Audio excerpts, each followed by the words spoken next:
Good afternoon. My final presentation is going to be on Spies in the American Revolution.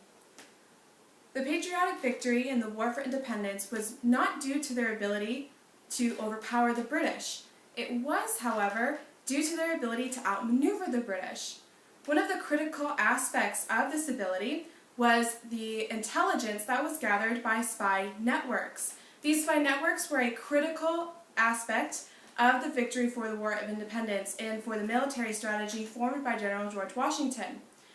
In this presentation, the American spy networks will be focused on some of the more prominent ones in the cities of Boston, New York, and Philadelphia, with quick mentions of some of the British spies towards the end. And the first group that we'll be looking at, or the first spy network, is that of the Sons of Liberty. So the Sons of Liberty could be found in every single colony, but they're most notable for their activity in the city of Boston. In the city of Boston, the network for the Sons of Liberty was very extensive. General George Gage was commanded to take the city of Boston and hold it, and this allowed the Sons of Liberty to be very close to their subjects as they were spying on them. One of the most notable things that the Sons of Liberty were able to do through their network was discover a plot by General Gage to arrest John Hancock and Samuel Adams, and also seize weapons stored at Concord. Through their network, they were able to alert the militia in nearby towns and villages, and thereby meet the British Army at the town of Concord. They were also able to tell Samuel Adams and John Hancock, and this allowed them to escape the British, evade capture. The next thing that they were able to do to cause mischief for the British was intercept letters to General Gage and from General Gage, with which they took information that they needed or wanted, and then they forged the letters and sent them back to General Gage or whoever he was sending letters to. This helped them get a lot of very valuable information as to what the British were doing within the city and what their plans would be. The next group is known as Knowlton's Rangers. Knowlton's Rangers is not exactly a network, but it was a group formed by General George Washington. It was his very first attempt to create a spy unit instead of a spy network. It was a special operations unit that could fight and gather intelligence, and that's the difference between Knowlton's Rangers and some of the other spy networks that we'll talk about.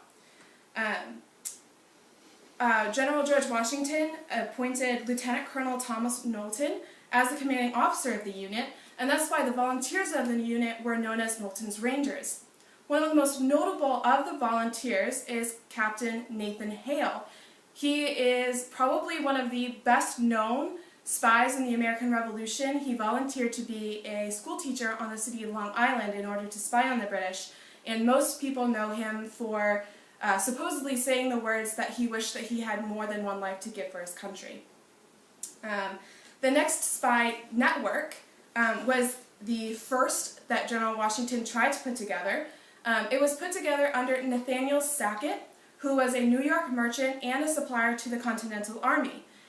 It was in the spring and early summer of 1777 that Nathaniel Sackett was given $50 a month by General George Washington to put this network together. Initially, it was very successful. They were able to find out lots of crucial information for General Washington within the city. Ultimately, it failed, though, because the focus of the war went from New York to Philadelphia. But while the spy ring was in activity, it was extremely important. Sackett had at least 3 sub-agents underneath him, with the likelihood of many, many, many other people that have just never been identified. The 3, though, one of the most important, his name was Hercules Mulligan. He was a native of Ireland that emigrated to the colonies with his parents. He was able to discover at least 2 separate plots by the British to kidnap General Washington, and was able to tell him of the plots in time for him to to make the threat null and void. One of the sources that I relied heavily upon that was a great source for this particular network was G.J. O'Toole. His book, Honorable Treachery. It was a really great source for spy networks in general, from the American Revolution all the way to the CIA. So that brings us to the Mercereau unit, or the Mercereau spy ring. This spy ring is very important, also because it was named after John Mercereau, who was also one of the sub-agents under Nathaniel Sackett. His spy ring is a completely different spy ring, though. It was started by John Mercereau when he volunteered to be an intelligence officer to the forces located in New Jersey under Brigadier General Hugh Mercer. John Mercereau was able to do this because he had family on Staten Island whom he could visit without drawing much attention to himself, and thereby spy directly on the British. He was able to give General Washington very important information regarding British movements and fortifications.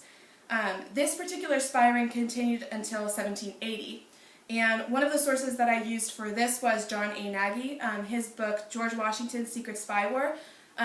John Nagy, in general, is a fantastic source for spy networks. He has recently, in the last few decades, discovered many, many new identities of spies in the American Revolution. So he's, I think, a leading authority on the subject. This would bring us to the last American spy ring that we'll be focused on, and that is the Culper spy ring. So the Culper spy ring was established in the summer of 1778. General George Washington ordered Benjamin Talmadge to create the spy network that would eventually become known as the Culper spy ring due to the names taken up by some of the agents. This network was known as the most professional of all the espionage operations on record in the American Revolution. The network was able to spy on the British directly and gather intelligence on troop movements, fortifications, and military plans in New York. Talmadge was also instrumental in developing the Culper Code Book, which included numbers representing names, places, and words to communicate information that was vital to General George Washington.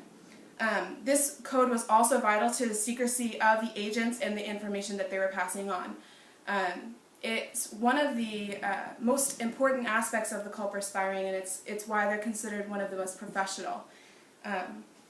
Another really interesting fact about this spy ring is that one of the agents, who is known as Culper Jr., his identity could never be discovered up until the 1920s, when Morton Pennypacker was able to look at letters from the Townsend family and compare them to Culper Jr. letters, and he was able to discover that the writing was the same, and he was able to identify Robert Townsend as Culper Jr. So that happened in the 1920s, and Morton Pennypacker is also a fantastic source for information on this particular spy ring. Real quick, we'll look at the spy ring in Philadelphia, only because the spy rings in Boston and New York had so much more details, and so many more of the agents were able to be discovered later on. The spy network in Philadelphia was extensive and heavily relied upon by George Washington, but none of the identities of the agents could ever be discovered. So while they played a foundational role in his military strategy at the time, no one truly knows exactly who it was that was able to help him discover the information that he needed. So this brings us to the British spies. And the first one that we'll look at is Dr. Benjamin Church. Dr. Benjamin Church was located in the city of Boston, and he was actually considered a part of the Sons of Liberty, or at least with them. If not a part of them, he was a friend of theirs. He became a traitor. He was a double agent for General Gage. He was able to spy on the Sons of Liberty for him, and he was actually the man that betrayed Paul Revere and his wife Rachel.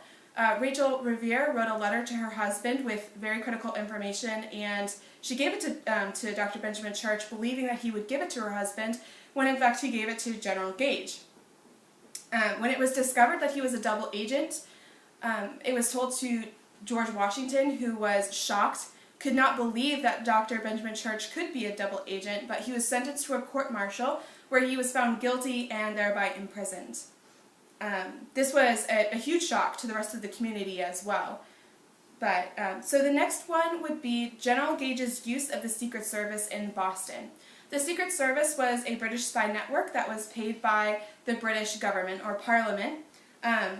General Gage used this to infiltrate the Sons of Liberty. He was able to use them as double agents so he could identify the identities of some of the Sons of Liberty, their tactics, their plans, where they met, all that very vital information to the secrecy of their network.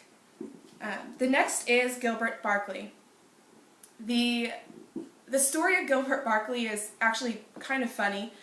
He considered himself a spy for Parliament out of the colony of New York.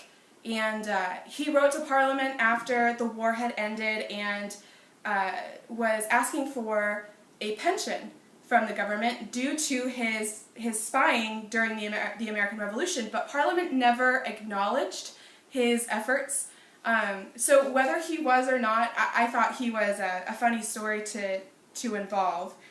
He considered himself a spy, and the information that he was able to give Parliament important, while Parliament itself did not. The two last are Jean-Andre and Benedict Arnold. Now everyone knows, or everyone who grew up in American school knows who Benedict Arnold is, or was, and what he did. What a lot of us might not know is that Jean-Andre was actually extremely influential to bringing Benedict Arnold to the side of the British. He led the negotiations that eventually made Benedict Arnold capitulate to the British. He was known as the most notorious British spy in the American Revolution, but he was eventually caught by the Patriots, sentenced to, or was given a trial, and was eventually hung as a British spy, which effectually ended his espionage career. One of the most important things to remember about this subject, at least, is that there are so many men and women that we don't know about, don't truly know about, don't know the identities or the extent of the actions that they were able to commit for their country, or the country that they hoped would come from, the war for independence. It's amazing to think about what they were willing to sacrifice in order to help make the country of the United States an eventual reality. And as aspiring historians, aspiring teachers, and aspiring professors, it's always important to realize and remember that we have to be extremely honest and try to be as unbiased as possible in our examination and our analysis of the past and what we ourselves would teach to future students or future audience members. So, in conclusion, the spy networks in the American colonies were extremely important for gathering information for General Washington, and were a critical aspect of how he was actually able to win the war. Thank you for your attention.